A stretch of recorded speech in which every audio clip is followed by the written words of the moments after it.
நம்ம சென்னையில 4000 கோடி ரூபாய் செலவு எதுக்குடா அப்படின்னு இப்ப நம்ம முதல்வர் விஜய் அவர்கள் வந்ததுக்கு அப்புறமா அதிரடியான வேலை ஒரு திட்டத்துல அவரு இறங்கியிருக்காரு. ஸோ இதன் காரணமா 4000 கோடி ரூபாய் எல்லாம் தேவையில்ல. 500 கோடி ரூபாயில மக்கள் எல்லாருமே எதிர்பார்க்குற இந்த முக்கியமான அடிப்படை செலவை தற்போது முதல்வர் விஜய் அவர்கள் செய்து தர இருக்காரு. ஸோ இது மட்டும் சத்தியமா நடந்துடக்கூடாது. அப்படி நடந்துச்சு அப்படின்னா, திமுகவுக்கு என்னைக்கும் ஆண்டாண்டுக்கும் மிகப்பெரிய ஒரு கறை பழி கண்டிப்பாக மக்கள் மனசுல விழுந்துடும் அப்படின்னு இப்ப மேயர் பிரியா அவங்கள வச்சு திமுக யாரும் எதிர்பார்க்காத ஒரு எச்ச வேலை மோசமான செயல்ல அவங்க ஈடுபட ஆரம்பிச்சிட்டு இருக்காங்க. இதனால இப்ப நம்ம முதல்வர் விஜய் அதே போல இந்த பக்கம் மேயர் பிரியா 2 பேருக்கும் இடையே ஒரு மாதிரியான சண்டை, வெளியே யாருக்கும் பார்க்க தெரியாத சண்டை தற்போது நடந்துகிட்டு இருக்கு. ஸோ அப்படி 4000 கோடி ரூபாய் அப்படின்னதுமே உங்கள் எல்லாருக்குமே தெரிஞ்சிருக்கும். 4000 கோடி ரூபாயில் செய்ய முடியாததை நம்ம முதல்வர் விஜய் அவர்கள் வெறும் 500 கோடி ரூபாய் வச்சு சென்னை மக்கள் அவருக்கு என்ன திட்டம் முதல்வர் விஜய் அவர்கள் கொண்டு வந்திருக்காரு. ஸோ எதுக்காக இதை தடுக்கணும் அப்படின்னு திமுக நினைக்கிறாங்க. முக்கியமாக மேயர் பிரியா ரொம்ப ஒரு மோசமான எச்ச வேலையிலேயே இந்த செயல் மூலிமா அவங்க ஈடுபட ஆரம்பிச்சிருக்காங்க. அது எல்லாமே என்ன அப்படிங்கிறத தெளிவாக டீட்டெயிலாக பார்க்கலாம். ஸோ அதனால் வீடியோவை நீங்கள் ஸ்கிப் பண்ணாமல் கண்டினியூ பண்ணுங்கள்.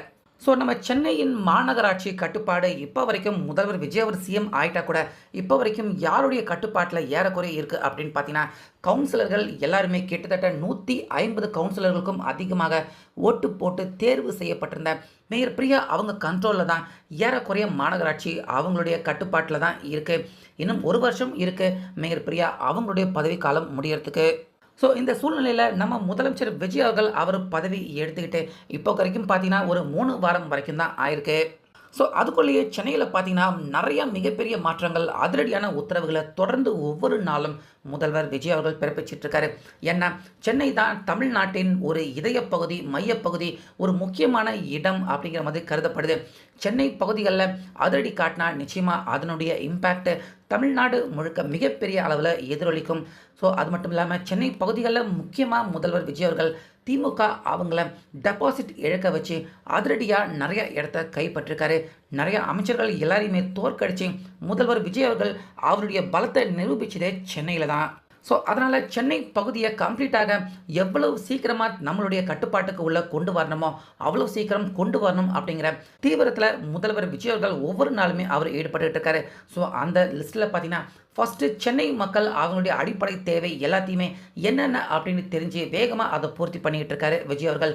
ஸோ சென்னை மக்கள் அடிப்படை தேவையை பூர்த்தி பண்ணணும் அப்படின்னா ஒவ்வொரு இடத்துலையுமே வார்டு கவுன்சிலர்கள் அவங்களுடைய உதவி தேவைப்படுது கண்டிப்பாக விஜய் அவர்களுக்கு. ஏன்னா அவங்க எல்லாருமே தான் மக்கள் தேர்ந்தெடுக்கப்பட்ட வார்டு கவுன்சிலர்கள் பிரதிநிதி. அரசு ரீதியாக மக்கள்கிட்ட நேரடியாக ஏதாச்சும் ஒரு விஷயத்தை கொண்டு போகணும் அப்படின்னா திமுக கவுன்சிலர்கள் தான். சென்னையை பொறுத்த வரைக்கும் 180 இடங்களில் 150 இடத்துல திமுக கவுன்சிலர்கள் தான் அவங்க எல்லாருமே இருக்காங்க. முதல்வர் விஜய் அவர்கள் பதவி எடுத்துக்கிட்டதுக்கு அப்புறமா திமுக வார்டு கவுன்சிலர்கள் யாருமே பார்த்தீங்கன்னா இது வரைக்கும் கவுன்சிலர்கள் முதல்வர் விஜய் அவருக்கு எதிராக தான் தொடர்ந்து ஒவ்வொரு இடத்துலையுமே செயல்பட்டு இருக்காங்க. ஸோ அதனால் முதல்வர் விஜய் அவர்கள் பார்த்தீங்கன்னா நேரடியாக கவுன்சிலர்கள் அவங்க செய்யக்கூடிய ஒரு சில முக்கியமான வேலைகள் அது எல்லாத்தையுமே தமிழக வெற்றி கழகம் அவங்களுடைய அந்த தொகுதி எம்எல்ஏக்கள் அவங்கள வச்சே ஏறக்குறைய முதல்வர் விஜய் அவர்கள் இப்போ பதவி எடுத்துக்கிட்ட இந்த 3 வாரத்தில் நிறைய இடத்துல தமிழக வெற்றி கழகம் சார்பாக எம்எல்ஏக்கள் அவங்களே நேரடியாக இறங்கி மக்கள் பணியில் கவுன்சிலர்கள் செய்ய வேண்டிய அந்த வேலையை இறங்கி செய்ய ஆரம்பிச்சுக்கிட்டு வராங்க தமிழக வெற்றி கழகம் எம்பிக்கள். ஸோ இதனால் திமுக அவங்க ரொம்பவே அப்செட்டில் இருக்காங்க. முக்கியமாக மேயர் பிரியா அவங்க செய்ய வேண்டிய முக்கியமான வேலைகள் கூட நேரடியாக எம்எல்ஏக்கள் அவங்களே இறங்கி செய்கிறதால மேயர் பிரியா அவங்களுடைய தேவை கொஞ்சம் கொஞ்சமாக பார்த்தீங்கன்னா தேய்ந்து தொய்ந்து போயிட்டு இருக்கு. நேரடியாக சென்னையை நம்மளுடைய கட்டுப்பாட்டுக்கு உள்ள எவ்வளோ சீக்கிரம் கொண்டு வர முடியுமோ அவ்வளோ சீக்கிரம் கொண்டு வரணும் அப்படின்னு ஒவ்வொரு நாளும் முதல்வர் விஜய் அவர்கள் சென்னை சம்மந்தப்பட்ட விஷயங்களில் ஒவ்வொரு நாளும் அவர் அதிரடி காட்டிக்கிட்டு இருக்காரு. ஸோ அதில் தான் பார்த்தீங்கன்னா ரொம்ப ரொம்ப முக்கியத்துவம் வாய்ந்த ஒரு விஷயமாக எது பார்க்கப்படுது அப்படின்னா, இந்த 4000 கோடி ரூபாய்க்கு திமுக அவங்க ஊழல் பண்ணாங்கல்ல அந்த விஷயத்தை தான் இப்போ முதல்வர் விஜய் அவர்கள் அடுத்த கட்டமாக அவர் கையில் எடுத்திருக்காரு. ஸோ அதுவும் எப்படின்னா 4000 கோடி ரூபாய் செலவு பண்ணியிருக்கோம். சென்னை முழுக்க நிறைய இடத்துல மழை நீர் வடிகால் அமைச்சிருக்கோம். மழை எங்கே பெஞ்சாலுமே ஒரு பொட்டு கூட இருக்காது. எல்லா நீருமே தானாகவே வடிஞ்சு போயிடும் அப்படின்னு 4000 கோடி ரூபாய் செலவு பண்ணியிருக்காங்க.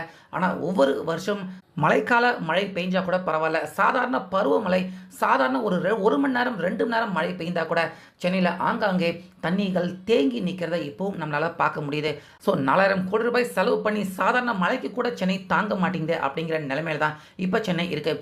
ஸோ இந்த சூழ்நிலை தான் அடுத்த கட்டமாக இப்போ வெயில் காலம் முடிஞ்சு மழைக்காலம் ஆரம்பிக்க போகுது.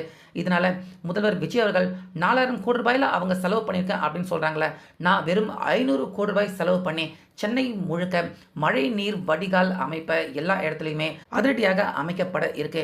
ஸோ இது நடந்துச்சு அப்படின்னா கிட்டத்தட்ட சென்னை முழுக்க எங்கெங்கெல்லாம் தண்ணீர் ரொம்ப பெரிய அளவில் தேங்கி நின்று வீடே முங்கக்கூடிய அபாயம் இருக்கோ அந்த இடம் எல்லா இடத்துலையுமே தண்ணீர்கள் தேங்காமல் எல்லா தண்ணீர்களுமே தானாக வடிகிற மாதிரியான அந்த வடிகால் அமைப்பை சென்னை முழுக்க முக்கியமான இடம் எல்லா இடத்துலையுமே ஒரு 500 கோடி ரூபாய் செலவில் முதல்வர் விஜய் அவர்கள் இந்த திட்டத்தை இந்த ஜூன் மாதத்துலேயே அவர் அதிரடியாக துவங்கி ரொம்ப வேகமாக அந்த திட்டத்தை நிறைவு செய்ய இருக்காங்க மழைக்காலம் வரத்துக்கு உள்ள.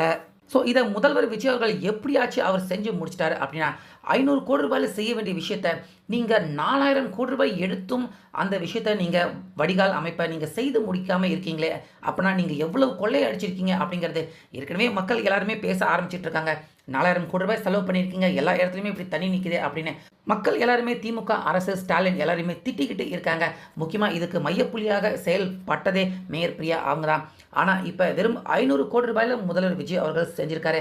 அப்புறம் 4000 கோடி ரூபாயில் நீங்கள் என்னதாண்டா பண்ணீங்க, இப்போ 500 கோடி ரூபாயில் செலவை முடிச்சிட்டாரு, அப்புறம் நீங்கள் எவ்வளோ பெரிய ஊழல் பண்ணியிருக்கீங்க அப்படின்னு தமிழ்நாட்டில் இருக்கிற ஒவ்வொரு சாமானிய மக்களும் நிச்சயமாக திமுக அவங்கள பார்த்து காலத்துக்கும் கேட்கக்கூடிய ஒரு ரொம்ப பெரிய கருப்பு புள்ளி கேள்வியாக கண்டிப்பாக திமுக அவங்களுக்கு எதிராக முதல்வர் விஜய் அவர்கள் அவர் இப்போ கையில் எடுத்திருக்க இந்த திட்டம் 500 கோடி ரூபாயில் சென்னை முழுக்க எல்லா இடத்துலையுமே மழை நீர் வடிகால் அமைப்பு அமைக்க போகிறாங்க.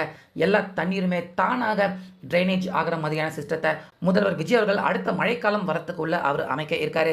ஸோ இது நடந்துடக்கூடாது, நடந்துருச்சுன்னா திமுகவுக்கு ரொம்ப பெரிய ஒரு அவப்பேர் கெட்ட பேர் ஏற்பட்டுடும் அப்படின்னு இப்போ திமுக அவங்க இந்த திட்டத்தை தடுக்க முயற்சி பண்ணிட்டு இருக்காங்க. முக்கியமாக முதல்வர் விஜய் அவர்கள் இந்த திட்டத்தை அவர் பாஸ் பண்ணணும், இந்த திட்டத்தை அவர் சென்னையில் கொண்டு வரணும் அப்படின்னா கண்டிப்பாக மேயர் பிரியா அவங்களுடைய உதவி தேவைப்படுது. அவங்களுடைய கையெழுத்தும் பார்த்தீங்கன்னா கண்டிப்பாக மேயர் பிரியாவுடைய கையெழுத்து தேவைப்படுது இந்த திட்டத்தை சென்னை மாநகராட்சியில் முதல்வர் விஜய் அவர்கள் செய்கிறதுக்கு. ஸோ அதனால் இப்போ மேயர் பிரியா பார்த்தீங்கன்னா இந்த திட்டத்தை தமிழக வெற்றி கழகம் முதல்வர் விஜய் அவர்கள் செய்யக்கூடாது, அதற்கான என்னென்ன வேலை செய்யணுமோ அது எல்லாத்தையுமே நம்ம செஞ்சே ஆகணும் அப்படிங்கிற முனைப்போட மேயர் பிரியா இருக்காங்க.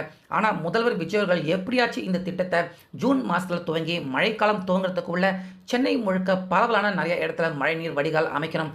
மக்கள் எல்லாருமே இந்த மழை காலத்தில் கண்டிப்பாக தண்ணி எங்கேயுமே தேங்காமல் ஒரு நல்லபடியாக பத்திரமா மக்கள் எல்லாருமே இருக்கக்கூடிய அந்த பாதுகாப்பை கொடுக்கணும் அப்படின்னு முதல்வர் விஜய் அவர்கள் அதிரடியாக வேலையை துவங்கியிருக்காரு. ஆனால் மேயர் பிரியா இந்த பக்கம் அதை தடுக்க நினைக்கிறாங்க திமுக அரசை காப்பாற்றுறதுக்காக. ஸோ இதனால் மேயர் பிரியா அதுக்கப்புறமா முதல்வர் விஜய் இப்படி 2 பேருக்கும் இடையே ஒரு மாதிரியான நேரடியாக சண்டை போட்டுக்கல அப்படின்னாலுமே உள்கூடிய புகைச்சல் ஏற்படுற மாதிரியான சண்டை பார்த்தீங்கன்னா ஒரு மாதிரி புகைய ஆரம்பிச்சிருக்கு. ஸோ ஆனாலுமே ஆஸ் அ ஒரு முதல்வராக நிச்சயமாக மேயர் பிரியா அவங்களுடைய ஒப்புதல் இல்லாமல் கண்டிப்பாக முதல்வர் விஜய் அவர்கள் சென்னை முழுக்க எந்தெந்த இடத்துல அவர் மழைநீர் வடிகால் அமைக்கணும் அப்படின்னு நினைக்கிறாரோ கண்டிப்பாக அதை முதல்வர் விஜய் அவரால் செய்து முடிக்க முடியும்.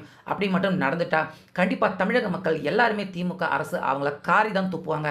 4000 கோடி ரூபாய் கொடுத்தும் நீங்கள் செஞ்சு முடிக்கல, 500 கோடி ரூபாயில் முதல்வர் விஜய் அவர்கள் செஞ்சிருக்காரு அப்படின்னு கண்டிப்பாக முதல்வர் விஜய் அவருடைய இமேஜ்க்கு இன்னும் பயங்கரமாக பார்த்தீங்கன்னா உயர வாய்ப்பு இருக்குது. ஸோ இது மட்டும் நடந்துடக்கூடாது அப்படின்னு ஒட்டுமொத்த திமுகவினர்கள் எல்லாருமே பயத்தில் இருக்காங்க. ஸோ மேயர் பிரியா அவங்களுமே இதனால் 4000 கோடி ரூபாய் எங்கே போச்சு அப்படிங்கிற சிக்கல்லையுமே அவங்க சிக்கியிருக்காங்க. ஸோ வெயிட் பண்ணி பார்க்கலாம் முதல்வர் விஜய் அவர்கள் எப்படி இந்த 500 கோடி ரூபாய் வச்சு மழைநீர் வடிகால் சென்னை புறநகர் எல்லா இடத்துலையுமே நல்லபடியாக செய்து முடிக்கிறாரு அப்படின்னு. ஸோ முதல்வர் விஜய் அவர்கள் இதை செய்து முடிப்பார் அப்படின்னு நினைக்கிறீங்களா? உங்கள் கருத்தை கமெண்ட்டில் சொல்லுங்கள்.